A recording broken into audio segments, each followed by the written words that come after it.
private walkway right next to the lake, and no one knows about it, and it is stunning.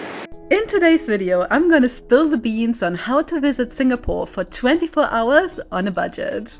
I'll share my recommendations for where to visit, where to stay, how to get Michelin-star food on a budget, which queues to skip and which queues to queue in. Welcome to Singapore! Let's start with the first tip. Right at the airport, you get to choose between 3 different ATMs to withdraw cash. One of them has a queue, and that's the only one that's free. And while you're at the airport, make sure to visit the Jewel with its gigantic waterfall. It's also absolutely free and definitely worth checking out. To get into town, don't bother taking a taxi unless you have tons of luggage, because public transportation is affordable and great. Now, where to stay as a first-time visitor? I'd recommend to either stay in Chinatown or somewhere around Arab Street and the Kampung Glam area.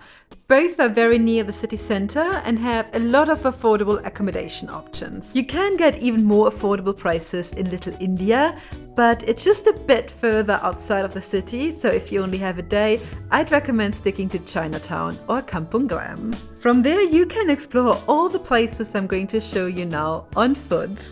Let's spend our first evening walking around Clarke Quay at sunset. This is the party and entertainment district of Singapore, and from here you can take the river cruise. They cost about 25 Singapore dollars per person and will take 40 minutes. There used to be river taxis, which were much cheaper, so if you're on a budget, you may want to check out if those are still running. If you continue the walk down the river, you'll get to the Fullerton Hotel, which is definitely worth checking out. On the other side of the hotel, you will have a great view of Marina Bay Sands and the Merlion. From here, I would continue walking towards the downtown area and Lau Pa Sat, the famous food court where you get amazing local meals for a very reasonable price. Those dumplings were so good. Afterwards, I would visit one of the many free light shows that Singapore has to offer. My favorite one is Gardens by the Bay, but that I would visit the following day. I started the next morning in Chinatown, and visiting this pagoda is actually all free, and there even is a rooftop. However, I came for the food. Maxwell Hawker Center is just opposite the pagoda, and here you have one of the most famous chicken rice stalls. However, the queue was absolutely insane, and a local Singaporean told me that any of the chicken rice places in this hawker center are equally good, so I went to a different place and I still enjoyed my delicious chicken rice. Then it was time to burn some calories by walking around Chinatown. What I like about this area is that you have a Chinese pagoda, but just next to it there's an Indian temple and a mosque, so you really get to experience all the different cultures and religions in one place. From Chinatown, I walked about 15 to 20 minutes through the central business district to one of my favorite hidden gems in Singapore. The area around Marina Bay is usually super busy, but if you come at the right time or to the right place, it can be very quiet. You may think it's a pity that all these fancy hotels and restaurants are blocking the way to the lake. Think again. It is absolutely possible to walk straight through the Fullerton Bay Hotel towards Marina Bay, and from here you have a stunning view of Marina Bay Sands, and you don't have to share it with anyone.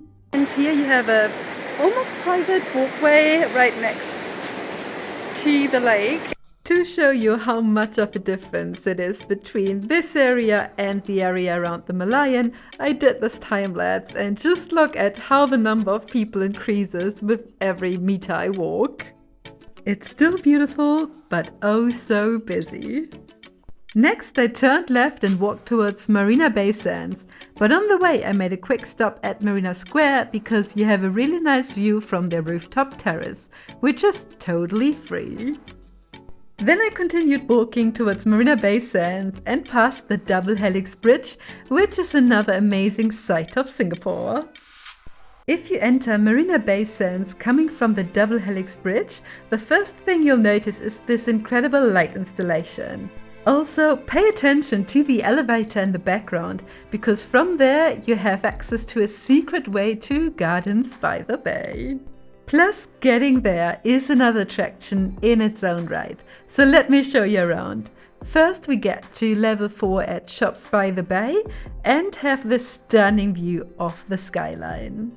On the other side of the rooftop we turn left and walk towards Marina Bay Sands. Well, actually we're walking right through Marina Bay Sands because this path actually takes us on a bridge that goes right through one of the most luxurious hotels in Singapore. And then we've reached our final destination, Gardens by the Bay, my favorite attraction in Singapore, during daytime and at night. There are lots of cool and free things to do and see here. You can easily just walk around for 1 or 2 hours. You could visit the water park, which is absolutely free and great if you're traveling with children.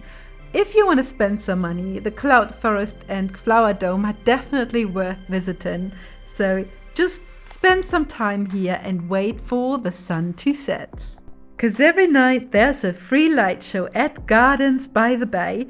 It is the best light show I have ever seen in my life, and it's totally not a hidden gem, but it's so worth it. Right next to where the light show takes place, you will find Jurassic Nest, and this is where you should head right after the light show has finished. This hawker center hosts Michelin star food on a budget.